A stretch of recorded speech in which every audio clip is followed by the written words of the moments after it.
श्री गणेशाय नमः। कृष्णाय वासुदेवाय हरिये परमात्मने प्रणतः क्लेशनाशाय गोविंदाय नमो नमः। सभी प्रभु भक्तों को जीवन प्रकाश चैनल की तरफ से राधे राधे। आज हम माघ मास महात्म्य का 8वां अध्याय करेंगे। 7वें अध्याय में हमने जाना कि किस प्रकार कुंडल और विकुंडल को स्वर्ग और नरक प्राप्त हुए। इससे आगे की कथा अब हम अध्याय 8 में देखेंगे। तो चलिए शुरू करते हैं माघ मास महात्म्य 8वां अध्याय। यमदूत कहने लगा कि तुमने बड़ी सुंदर वार्ता पूछी है। यद्यपि मैं पराधीन हूँ, फिर भी तुम्हारे स्नेहवश अपनी बुद्धि के अनुसार बतलाता हूँ। जो प्राणी काया, वाचा और मनसा से कभी दूसरों को दुख नहीं देते, वे यमलोक में नहीं जाते। हिंसा करने वाले वेद, यज्ञ, तप और दान से भी उत्तम गति को नहीं पाते। अहिंसा सबसे बड़ा धर्म, तप और दान ऋषियों ने बताया है। जो मनुष्य जल या पृथ्वी पर रहने वाले जीवों को अपने भोजन के लिए मारते हैं, वे कालसूत्र नामक नरक में पड़ते हैं और वहां पर अपना मांस खाते हैं और रक्त पीप पान करते हैं तथा पीप की कीच में उनको कीड़े काटते हैं। हिंसक, जन्मांध, काने कबूड़े, लूले लंगड़े, दरिद्र और अंगहीन होते हैं। इस कारण इस लोक तथा परलोक में सुख की इच्छा करने वाले को काया, वाचा तथा मन में दूसरों का द्रोह नहीं करना चाहिए। जो हिंसा नहीं करते, उनको किसी प्रकार का भय नहीं होता। जिस तरह सीधी और टेढ़ी दोनों प्रकार की बहने वाली नदियां समुद्र में मिल जाती है, वैसे ही सब धर्म अहिंसा में प्रवेश कर जाते हैं। ब्रह्मचारी, गृहस्थ, वानप्रस्थी सभी अपने अपने धर्म का पालन करने और जितेंद्रिय रहने से ब्रह्मलोक को प्राप्त करते हैं। जो जलाशय आदि बनाते हैं और सदैव पांचों यज्ञ करते हैं, वे यमपुरी में नहीं जाते। जो इंद्रियों के वशीभूत नहीं है, वेदवादी और नित्य ही अग्नि अर्थात हवन आदि का पूजन करते हैं, वे स्वर्ग को जाते हैं। युद्ध भूमि में जो शूरवीर मर जाते हैं, वे सूर्य लोक को प्राप्त होते हैं। जो अनाथ, स्त्री, शरण में आए हुए तथा ब्राह्मण की रक्षा के लिए प्राण देते हैं, वे कभी स्वर्ग से नहीं लौटते।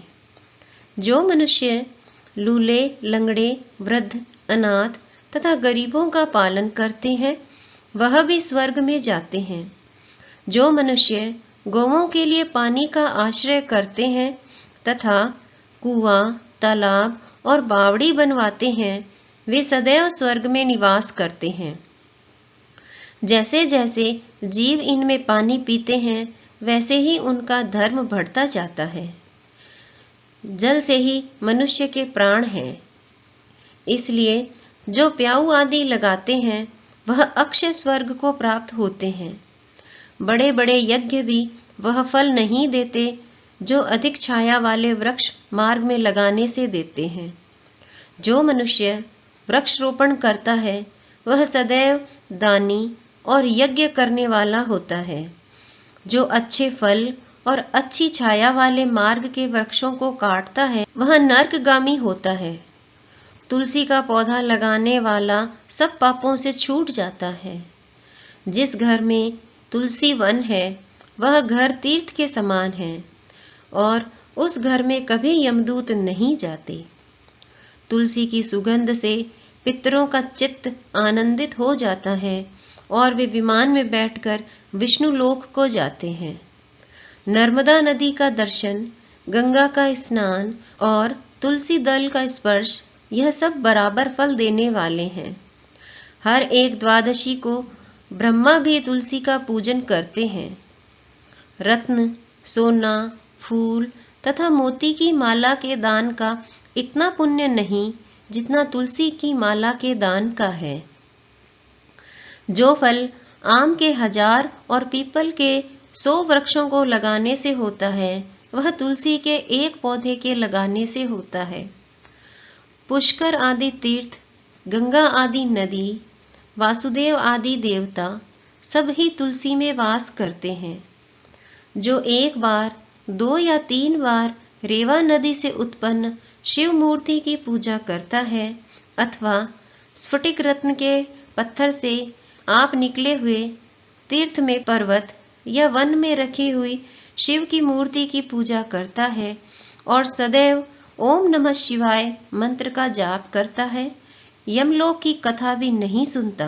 प्रसंग, शत्रुता, अभिमान से शिव पूजा के समान पापों को नष्ट करने वाला तथा कीर्ति देने वाला 3 लोक में और कोई नहीं है। जो शिवालय स्थापित करते हैं वे शिवलोक में जाते हैं। ब्रह्मा, विष्णु तथा शिव का मंदिर बनाकर मनुष्य बैकुंठवासी होता है। जो भगवान की पूजा के लिए फूलों का बाग लगाते हैं वे धन्य हैं। जो माता पिता, देवता और अतिथियों का सदैव पूजन करते हैं वे ब्रह्मलोक को प्राप्त होते हैं। इसी के साथ माघ मास महात्म्य का 8वां अध्याय पूर्ण हुआ। जय श्री कृष्ण।